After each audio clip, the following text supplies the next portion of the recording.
Hello, everyone, and welcome back to the MyFootballWriter YouTube channel, and welcome back to Nodge Spotlight. It's been a while since we've had our weekly roundup and preview series, or a video for it, rather. I'm Freddie Humphrey-Wakefield. I'm joined, as always, for Nodge Spotlight by Will Grant, also known as Youth Norwich, on Twitter, the youth correspondent of the MyFootballWriter website. But Will, before we get into what really has been a bit of a headache of a week for Norwich, or at least the week that has been so far, and a lot of things that still need to be previewed that could cause a bit of a headache. Of course, we'll get onto that in a second. How have you been yourself since Sunday? Of course, had the podcast. That's all we've had on the channel, but we're back with some Nodge Spotlight. We're back to look at some games for once rather than sit around for an hour and do some nonsense. But how have you been yourself anyway, before we deep dive into everything?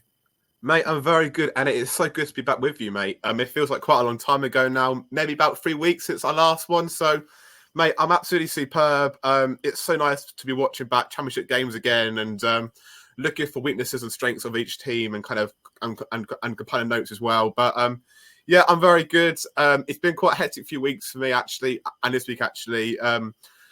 Just literally writing so much stuff for my other sites that I do as well, obviously because I'm going away for a few weeks. So luckily you get to miss my nonsense for a couple of weeks on the channel. But yeah, I've literally been writing so much like pre-prepared content across this last week. So it's been very hectic, mate. But it's so good to be back with you talking about Norwich and how we can move forward.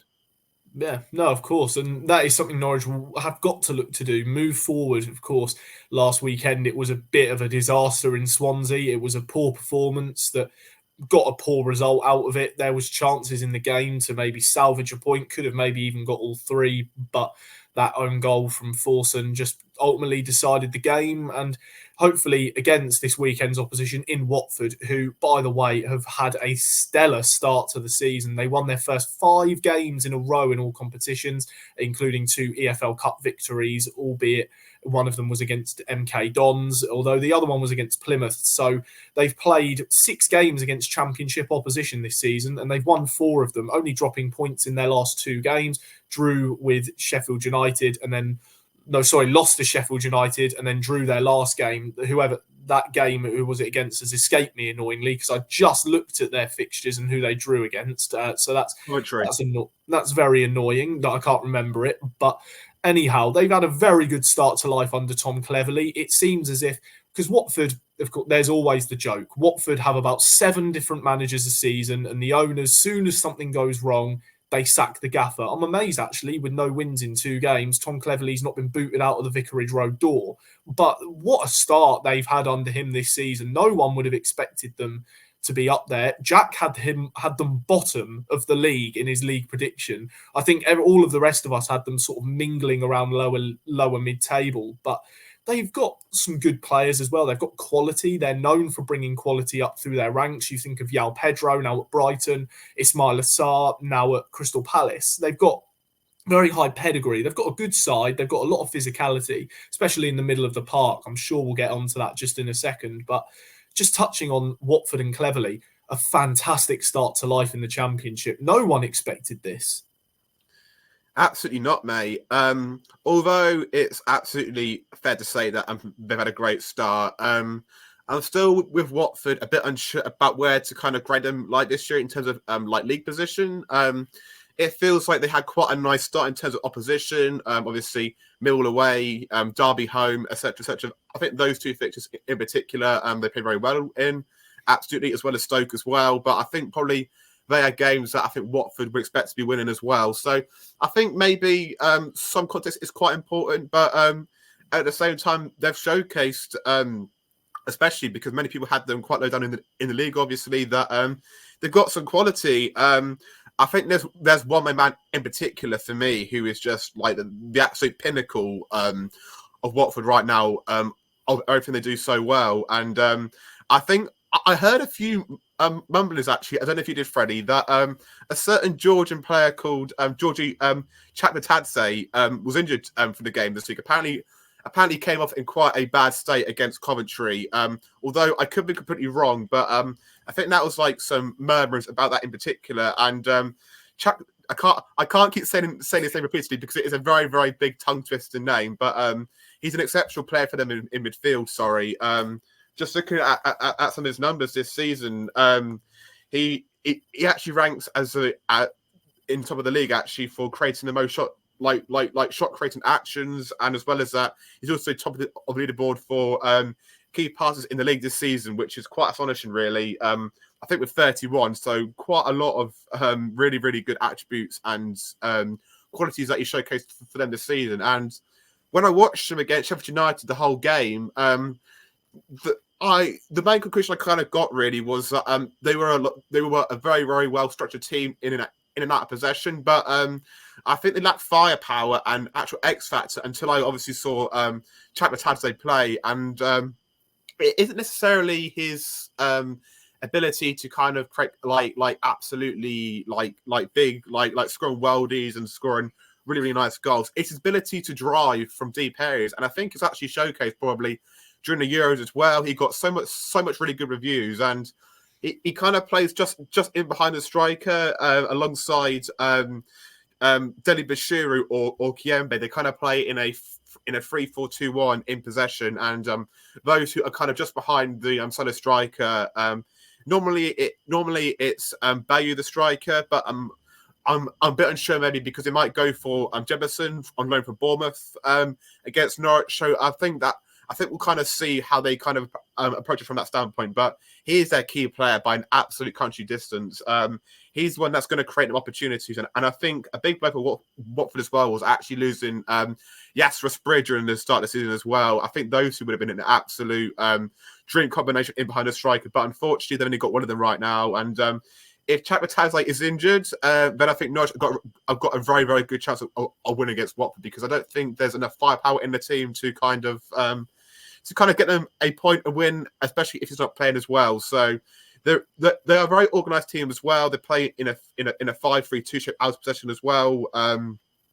Got a very, very competent midfield, full of experience, nows, ability as well in Mr. Sissoko, who's actually playing really well for them this season. Coupled with Kiembe as well, who's got three goals this season as well. But a player that I also like for them is Tom Deli Bashiru.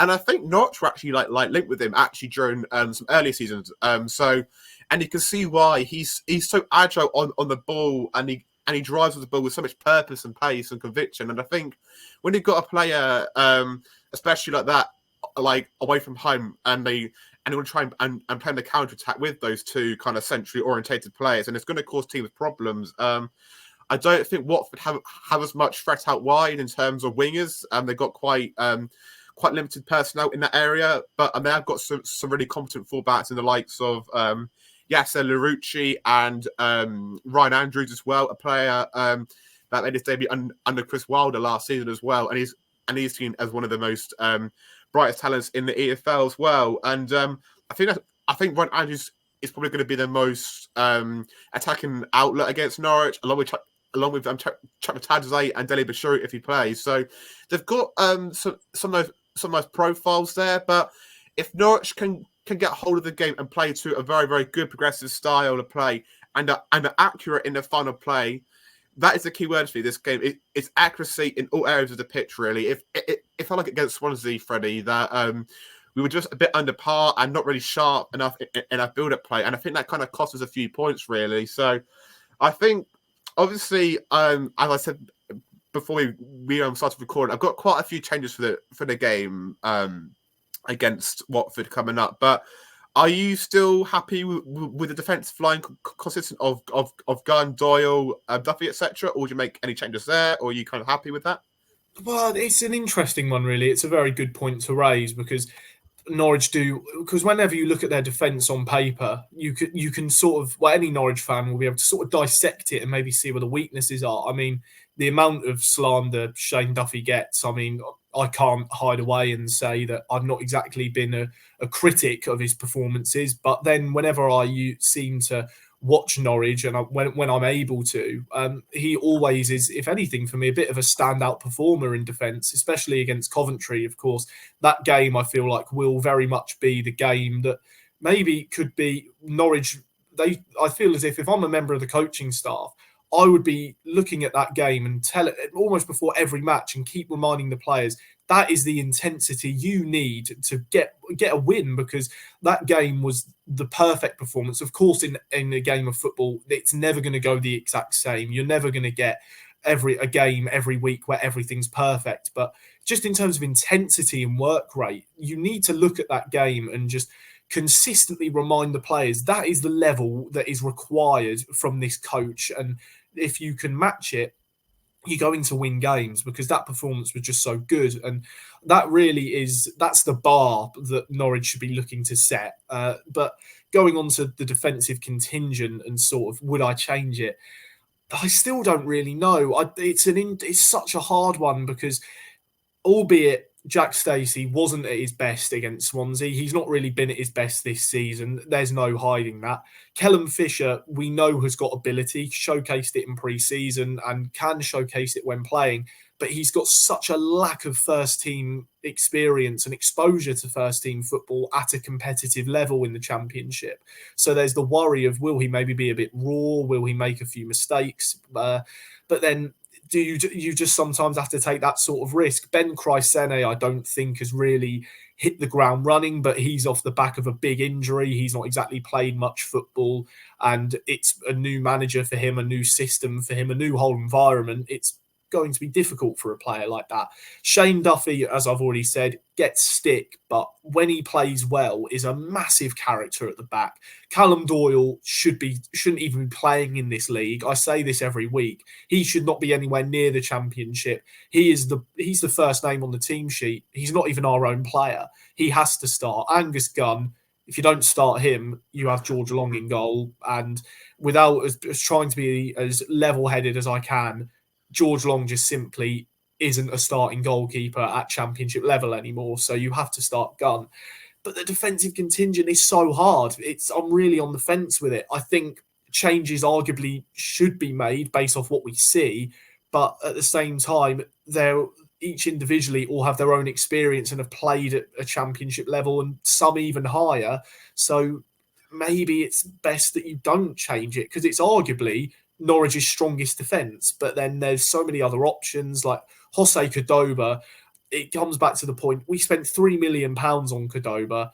He's still yet to start in the Championship. His only start came against Palace, and he played well in that game, albeit we did concede 4 goals. But you'd argue it's about time he's given a chance, and maybe these other players like Fisher deserve their chance.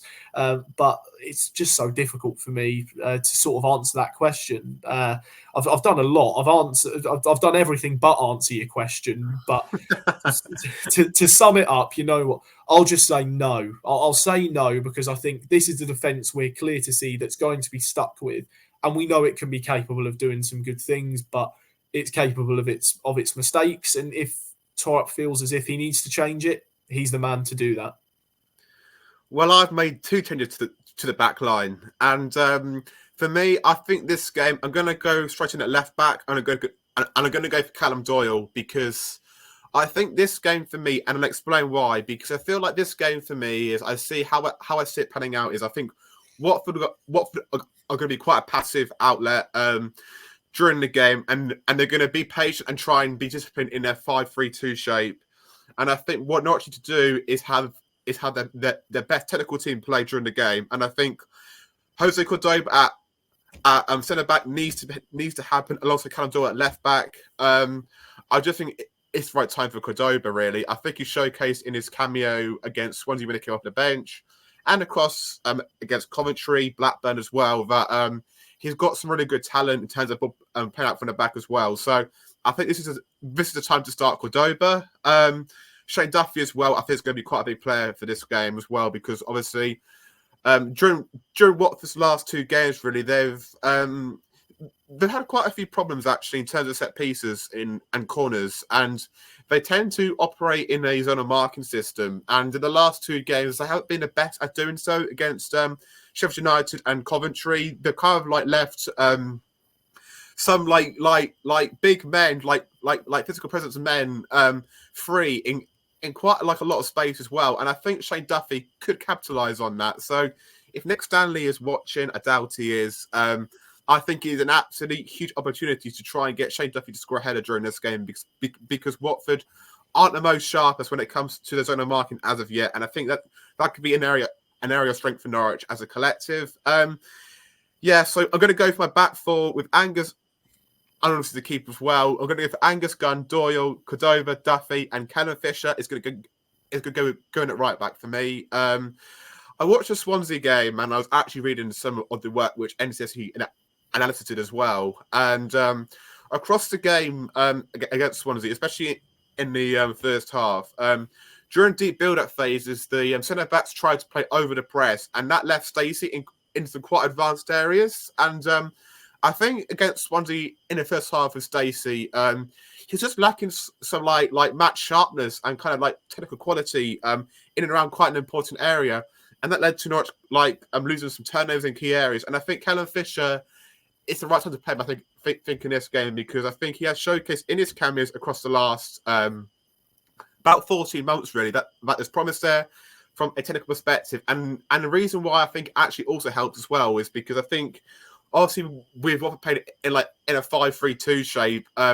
Most of their threats going to come from centrally with the runs of Chakravadze and Tom Dele-Bashiru. And I don't know, obviously, Yasser Larouchi's output in the attacking third recently has been quite limited for Watford overall, and it hasn't been too consistent. So I don't think there's too much threat for Kenneth Fisher to worry about defensively. And I'm all about trying to get I think this back four is probably the best technical back four we actually have in terms of comfortability and personnel. Maybe obviously Shane Duffy playing there isn't the most ideal option. I do get that, but I think having that balance of having the defence is still there and having some really good bullpen options front defence is going to be a very, very key topic of this game, because I think we saw against Swansea the quality throughout the team in their passing was quite poor, and I think this game Watford are going to try and sit back and going to try and utilise the pace of Chakradze and Dele-Bashiru and Ryan Andrews. And I just think Kenneth Fisher won't have too much work to do defensively. I'll probably get people wrong now, clip it up, whatever. But that's my back four. I just think, for this game, mate, I just see it dominating for large periods, and I just want to give us the best kind of personnel available for us actually like try and dictate the game. And in midfield, I've gone for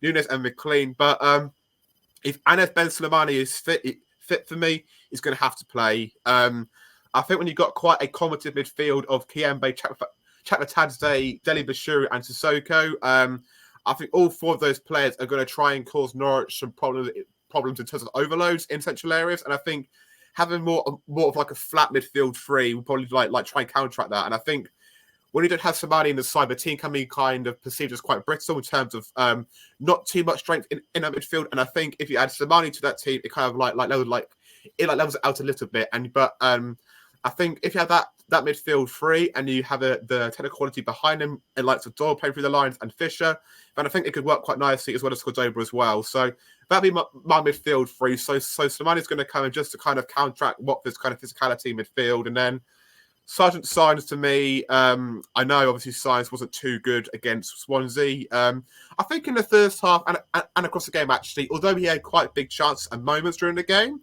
I thought the small things he did really well actually in terms of body movements, getting on the half turn and running at the defenders. He's so good at manipulating the ball into really, really good dangerous areas. It's just that sometimes that last bit of quality and pass can kind of affect him really. And I want to come back to Signs Freddie actually, because there's been actually quite a lot of discourse in terms of Signs' output in the attacking third, because I've seen quite a few fans actually saying this week, although he isn't on the level of Sarah and Rowe, and we kind of like need to be actually, because we haven't got like much goal scorers in the team. People aren't really saying that Signs isn't creating lucky enough chances. And do you buy into that? I'm going to throw you that. And also, I'm going to throw you, obviously, you're kind of like midfield person as well, but also the right wing slot as well. I want you to kind of talk me through about Signs and who you playing right wing and your whole team from then on. And then I'm going to talk about my bold wild card for right wing. Okay, all right. No, well, what I think, of course, you mentioned there about Sainz, and he wasn't the best against Swansea, missed a lot of chances. To sort of counteract that, well, not really counteract, but argue it, at least he was the one who can get into the positions. At least that there's a positive from it in the terms of he can find those positions and he can get in behind and get himself in the right areas. Of course, you would expect a player of his ability to be putting those sort of chances away. It's frustrating when he doesn't, but at least he can get into those positions. And it is, again, it comes to that, back to that point of Norwich just don't seem to have that many goal scorers. It's the fact that even Sainz, who has already scored 2 goals this season, he's the one still getting all these chances. It's frustrating, but what else can we do? It's him and Sargent who are arguably Norwich's best attacking outlets, and if they're scoring goals, so be it. It is just frustrating that just doesn't seem to be another outlet in there. But Sainz has got to keep playing because he is a valuable asset for this club, and we know he's a very good player. He's a great technical player who's got some great close control with the ball at his feet. He can score some absolute worldies, or he can get in the right positions to create and score chances from close range. So he's got to be in there. In terms of midfield personnel, I'd go with the exact same as you. I think if Slimane is fit, he already showcased in 50 minutes against Coventry that he's so physical and he's willing to battle and he gives everything.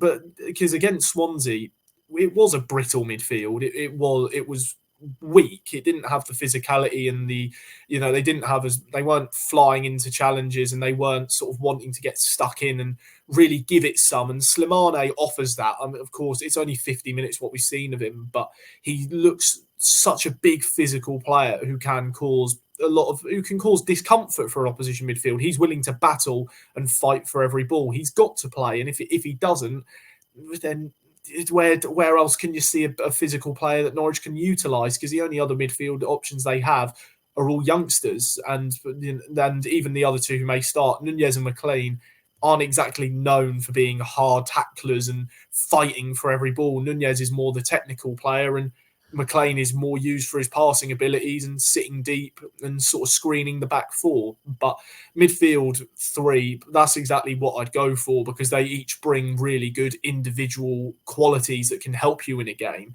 And then you need Slimane to be a warrior there, because he's going to be in some tough battles in midfield. Of course, Sissoko's a burly lad. Kayembe is another big physical presence. You need Slimane in there to just counteract that.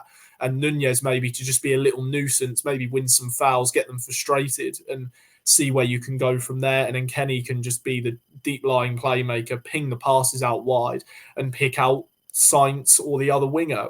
For the other winger, for me, I would personally go with Kyde Gordon. I think he's not featured yet. Play the kid. You got him on loan from a big team. He's the one who's meant to be your winger replacement.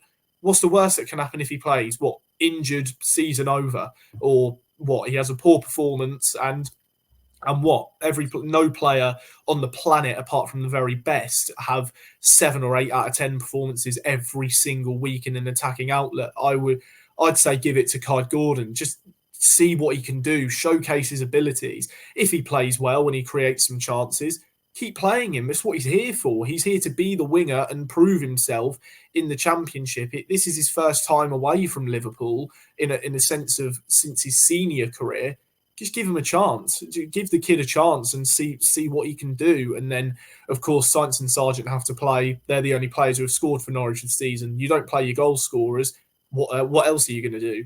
And then maybe that allows some options off the bench to play. That would allow Forson off the bench. That would allow Sienats off the bench. That would allow Svartal. There's 3 players there who can maybe do well in a game and change it. But it'll be interesting to see what Tarek goes for. But for me, I think the only change I'd make is Svartal for Gordon and Forson goes out for Slimane if he's fit. So 2 changes for me. But you said you had a wild card at right wing. So who have you gone for? Or maybe have we picked the same player here? No, we haven't, unfortunately, mate. But I do actually kind of see Gordon starting. I'm just thinking about, obviously, like across the season, haven't we? We've seen the likes of Forsyth being given a game, the likes of Cernach, as well as Schwartel on the right pocket as well during last game. And it feels like during the early trends of Forup's team selection so far, he's given everyone like a fair share, and he's given everyone like a game to prove themselves.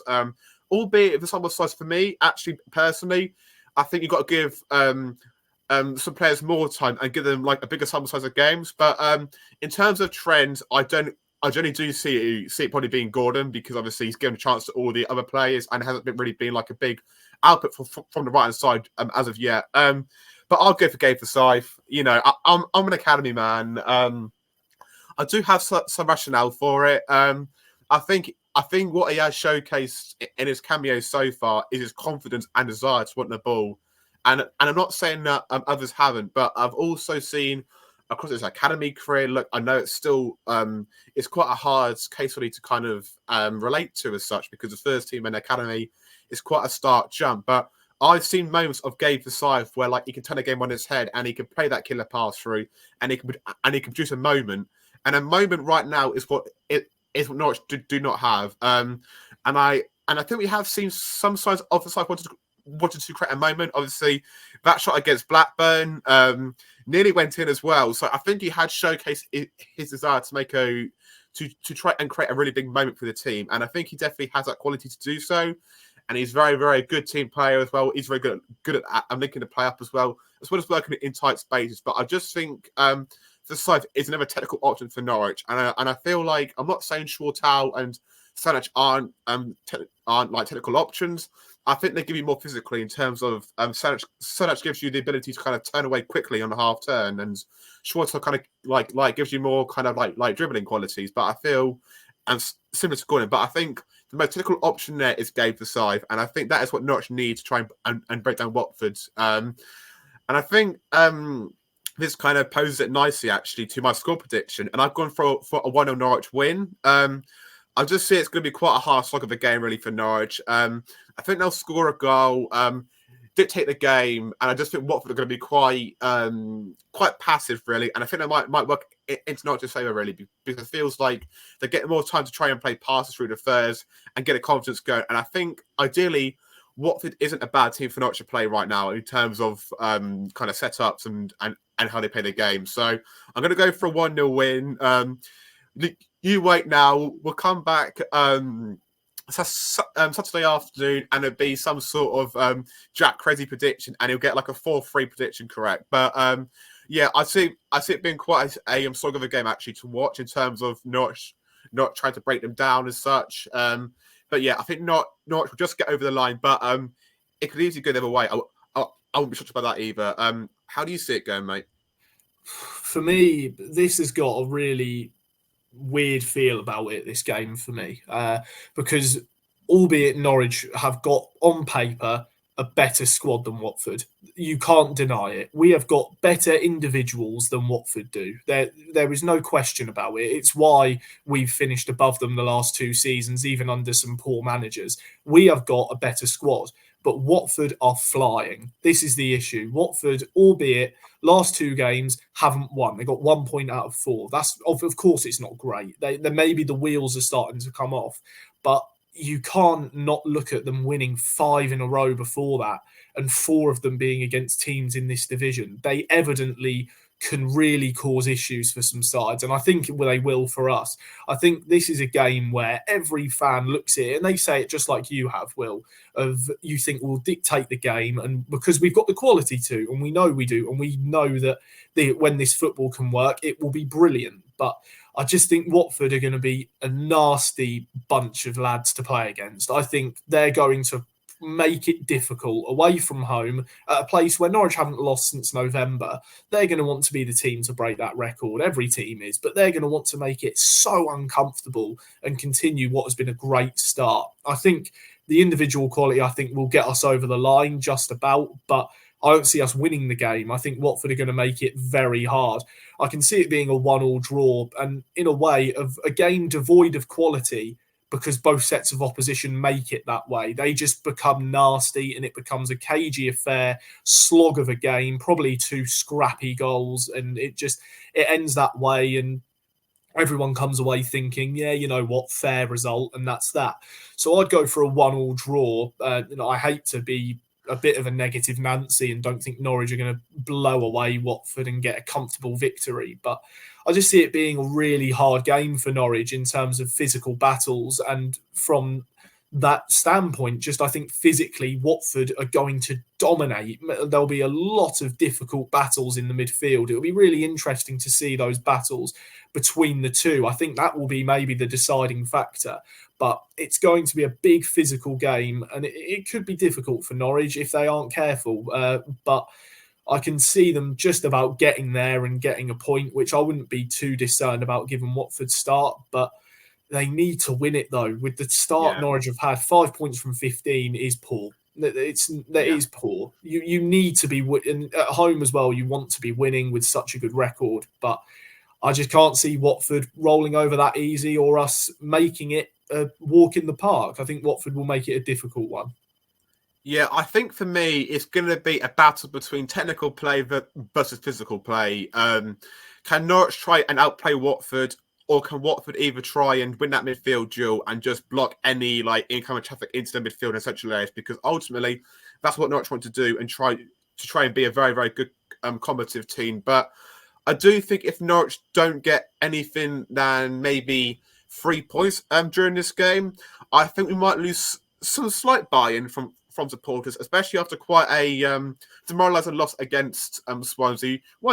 We might see a few fans get a bit impatient, but I think that's quite an interesting thing to observe, really, the fan sentiment, because it feels like across this season, although I think most of us don't expect Norwich to go up, I think the biggest thing to kind of keep in mind, actually, is the overall fan mood, across the whole season, really, because you don't want to get to a stage where it gets too low, because then I think you lose buy-in, and you also lose a bit of belief in the players as well. And it feels like these next two games, mate, Watford and Derby, I see them both being quite similar, actually, in terms of Norwich playing against two quite physically and robust teams, and how they can try and break down and play their play. I mean, we'll probably touch on Derby, you guys will next week, about their fabulous home record and the absolute amount of physical monsters they have in the likes of Curtis Nelson and Mendes Lang, and the likes of the young player from Palace, David Ozoa. They've got so much quality in that regard as well. So I think it's going to be two blocks of games for Norwich where they're going to play similar outfits in terms of teams where they've got a lot more physical profiles compared to us, and it's how the team deal with it. And I think a quick thing to actually mention now, and to kind of lead into our next talking point, is obviously the Narcis Pelic and the Paul Clements news, as well as a fellow analyst as well, who I can't think of his name just right now, but maybe you could help me out. But I think a big point across this game actually as well is how bad has... Oh no. Oh, he's frozen. Or is that me? Oh, dearie me. What, we can't escape bad Wi-Fi on this channel. But if that is... Oh, is he back? Hello? Yeah, okay, you're back. You're back. Hello? Yes, yeah, you're back. Where did I leave you? You left about sort of the physicality that Derby possess, and Norwich are going to have a tough game with Watford. It'll be physical versus technical. You were just going on about... you were just about to ask about, with the departure of Narcis Pelic and Paul Clements, you were about to ask a question there. I think you were going to say, is it bad about the timing? Were you going to say there? Yes, yeah. That's what I was saying in terms of I'm slightly sceptical, mate, about the preparation going into this game against Watford.